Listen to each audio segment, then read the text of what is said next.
At the end of the day, almost all content online falls into one of three categories: entertaining, inspirational, or educational. In today's video, I'm not only going to be walking you through these three different types of content and which platforms they typically perform the best on, but I'll also be walking you through an example content calendar that you can create based on the content types and your goals as a content creator to ensure that everything you create is created with purpose. If you're new here, I'm a fashion and beauty micro-influencer based in New York City, and I use this channel to help you create great content, grow your digital brand, and earn sustainable income from content creation. So if any of that interests you, please consider subscribing. Some creators begin their influencer journey very intentionally by posting consistently and trying to grow online, while others may have content go viral by accident and suddenly find themselves with a community of new friends and online followers. Regardless of how you got started, when you're actively trying to grow your audience online as an influencer, it's really important to understand who you're creating for and what type of content they'll benefit from the most. Today's video will help you better plan out your content and also give you the tools to very clearly define your personal brand online. Let's get started. So the first of the three content types that I want to talk to you about is entertaining content. Entertaining content is there to make the viewer laugh, cry, smile, cringe, send it to a friend, and basically just be entertained by whatever it is that you're doing. Clearly, one of the best platforms for creating entertaining content is TikTok, and within TikTok, you also have the ability to create content very easily by playing off of trends. So whether it's a trending audio or a particular style of video that you see people doing, you can lean into kind of the inside jokes of TikTok and just continue to create content that you already are seeing on the platform. But it's important to always put your own spin on trending content. So if I were looking to create entertaining content as a beauty content creator, I would think about maybe filming a beauty product review and being shocked or amused by the product that I'm trying out. Maybe I thought it was going to perform one way and it actually performed a totally different way, and I was cracking up at myself or making jokes about the product or anything along those lines. So it's possible that your content is entertaining in a good way or entertaining in a bad way.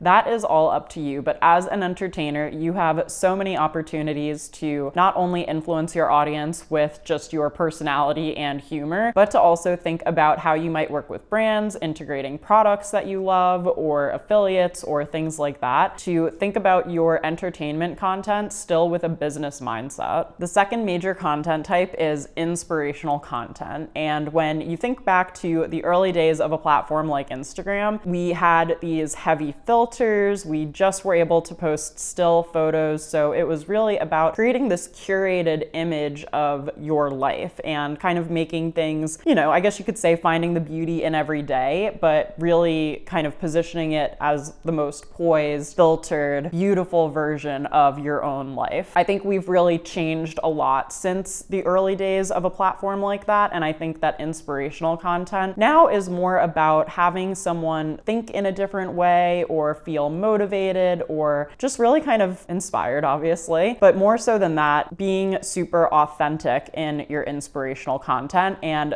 having it be inspirational, not necessarily aspirational. So if I wanted to create an inspiring piece of content as a fashion content creator, maybe I would challenge myself to style outfits based on only what's already in my closet. And that doesn't necessarily have to be the most amazing, perfect, unwrinkled outfit that you've ever seen. But the idea behind that, if you're thinking about creating from an inspirational perspective, is that maybe this will inspire other people to go shop their own closets or not feel like they need to buy something brand new just for the sake of creating content or just getting dressed in the morning. So that's really where inspiring content can come in handy. And I do still think Instagram is a big hub for inspirational content, as well as Pinterest. I am on Pinterest quite a lot these days, obviously wedding planning, but also just in general, looking for recipe ideas, looking for makeup looks to try, and that is truly one of the hubs for inspirational content. I also want to point out that with both Instagram and Pinterest, seasonal content tends to perform very well. So whether you are just broadly taking advantage of seasons, spring, summer, fall, winter, right? Like spring outfit ideas, spring makeup looks, spring recipes, spring workouts, there's so much that you can tie into and lean into. And it's not even just general seasons, right? There are so many holidays, both nationally, and then there are all those those little other holidays that you didn't even think of, like National Fragrance Day or National Sibling Day and things like that. People really do still love to post about, especially the Facebook moms. If you know, you know. And if you're looking for content ideas for each new month, of course, I post those on the first of the month to my Patreon. So you can always become a member of my Patreon to get 25 content ideas on the first of every month. And that basically will cover you for the whole month if you're posting every day to a platform like Instagram or Pinterest. And that brings us to the third type of content, my personal favorite, which is educational content. And of course, with educational content, as you may be able to guess, you want someone to watch your content or read your content and walk away feeling like they really learned something new, or they now have a new skill that they didn't have before they came across your content. You want them to take something tangible away from it, the same way that you would in school or via an online course. I do think that YouTube is such an incredible place for educational content because of the fact that you can create evergreen and long-form searchable content on here. So you can find videos about how to mince an onion. That video will teach you something, but since it's a very basic evergreen concept, if you actually go and look at the YouTube search results, you'll see that the top videos for that search term are from like 5+ years ago. So the great thing about creating educational content and making it evergreen, meaning always relevant, is that you have a higher chance to continue to rank in search and pick up viewers and subscribers and all of those things, even years after you've published the content. I also just think that because of the long form nature of YouTube, it is really well suited to educational content because it allows you to explain things, add examples, and give more context than you would be able to in a 90-second Instagram reel. And obviously, the video you're watching right now is a great example of educational content, as well as all of the videos on my channel where I'm always here to teach and educate influencers and content creators about content creation best practices, what's going on in the creator economy, how to make money as a content creator, and all of these other things, so that this is kind of my educational hub for all of my content. And usually when I get a DM or a question from someone on Instagram about content creation, 99% of the time, I'm always able to point them towards one of my YouTube videos to kind of better explain myself. And it's almost like having me sitting there explaining the whole thing to you, but just virtually. So inspirational, educational, and entertaining content can all be a little bit different. So my recommendation for all content creators is to test all three of these different types of content if you haven't already. Try creating an entertaining video, try creating something inspirational or educational, and just see what you like creating best and also what your audience is responding the most to. It was very clear to me when I first started my YouTube channel that these educational videos and tips videos specifically for content creators were the most well received, they had the most retention, and I was getting the most comments and engagement from my audience when I made these types of videos. So that was really clear to me that not only did I enjoy teaching people and sharing my best practices and tips, but people really seemed to like watching them. And by the way, you might ultimately be a creator who ends up with a mix of these content types. They are not black and white. They can definitely bleed into one another and play off of one another, because you can be educational and also really entertaining, right? If you think back to school, you think of the teacher who was like 4 + 4,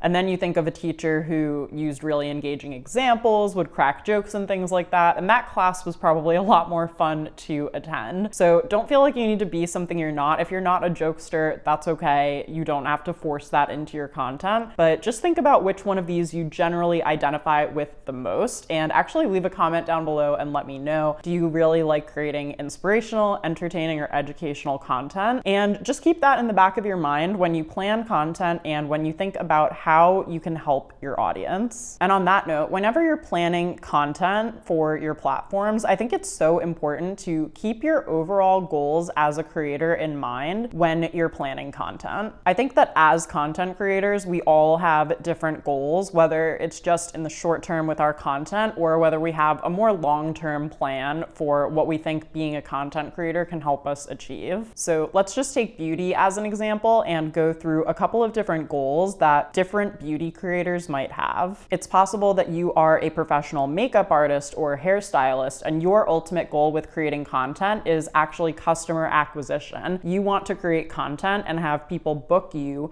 to actually perform a service, to do their makeup, to do their hair. So in that sense, you might be creating content that is inspiring, right? Someone sees an amazing makeup look you did and wants to book you. Or maybe you're sharing makeup artist application tips and you want people to better understand how to do their own makeup, and that really educates them and makes them even more inclined to book you because they feel like you know what you're talking about. Or maybe you're interested in positioning yourself as a beauty expert so that you can be brought on to the news and morning shows and talk about that in that sense. Maybe your goal is to build a community of like-minded people or people who share a similar skin concern or hair type as you. Maybe you're interested in using social media to build a visual portfolio for your brand, or maybe you want to use social media to increase your overall revenue through brand deals, affiliates, and more. So those are just a couple of different goals that beauty content creators might have to give you an example and to kind of get your gears turning about what your specific goals are as a creator and how you can create content that supports those overall goals and gets you to where you need to be. So once you know what your goals are, you can start creating a content calendar, and you might start to sit down and then get overwhelmed and think, okay, but wait, what the heck should I be posting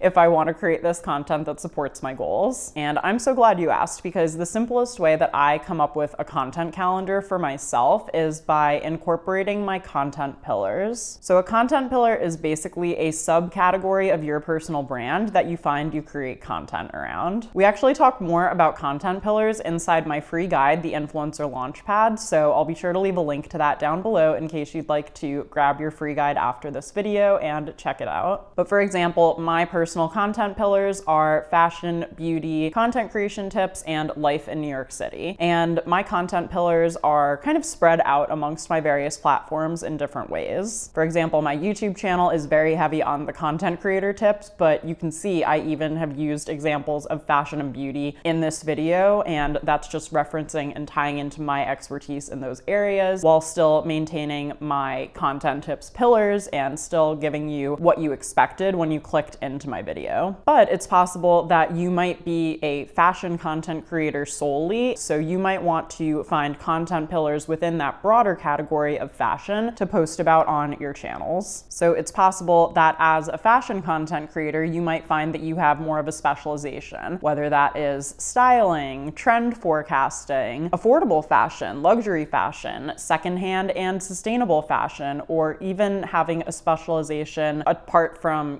attire, right? There's a whole market and brand of accessories, handbags, shoes, jewelry, fine goods, all of that stuff. So think about how you can take a broad category and break it down even further so that you know exactly what type of fashion content are you creating, what type of content is your audience most interested in that will support your overall goals as a creator. And I'm a very visual person, so I wanted to create an example content calendar based on what we've talked about here with content pillars and based on your goals as a content creator from the three main content types that we've talked about today. So I have created an example content calendar based on a makeup influencer. Now, this makeup influencer's goal is to become an authority on makeup and become the go-to for testing new makeup products so that they can monetize through brand partnerships, affiliates, and more. So this makeup influencer's content pillars would look like celebrity makeup recreations, current TikTok makeup trends and how to make them more wearable, and also reviewing products from brands that they really love. So the result of this particular makeup influencer setting these particular goals and choosing these particular content pillars are that they get to become an expert in makeup and through their content attract brands who might want to work with them so that they continue to be able to afford to spend time creating the makeup videos to help their audience, and so that the brands can tap into that audience and access them through affiliate partnerships, brand deals, and all of those things. So let's take a look at this example content calendar that we put together here. So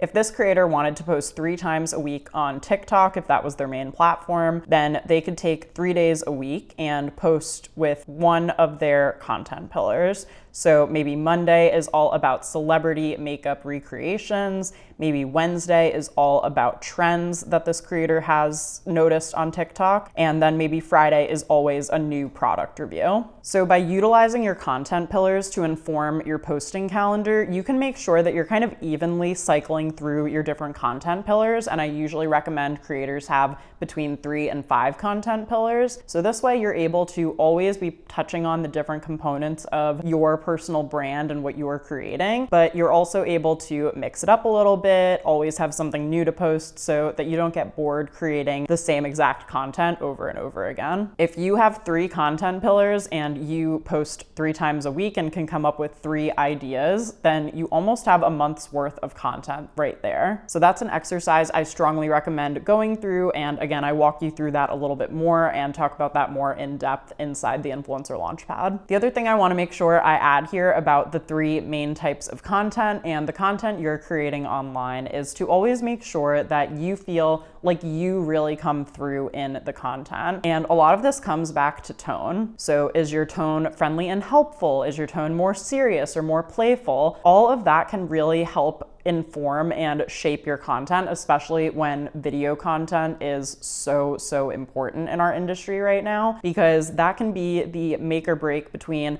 someone wanting to continue to watch your video and someone choosing to click away. And by the way, when people click away, that's okay. We attract who we attract for a reason, and we repel people who aren't really meant to be in our community. So that's why whenever I see someone unsubscribe, unfollow, that's okay, because while I am kind of getting rid of some people who are not finding my content helpful or whatever for one reason or the other, I know that for every person who is leaving, I'm making more space for the right people, the people who I really want in my community and the people who I feel like I can best help through my content. Because you can be extremely helpful and educational and also totally irreverent. Like, you are you for a reason, and no one else is going to create content in the way that you do. Your tone, personality, all of these things build up to how your personal brand is presented online and how you're perceived by people. If you want even more tips for how to show up authentically online and incorporate all those things that I just mentioned, be sure to check out the up next recommendation on the screen. Thanks for watching, and I'll see you in the next video.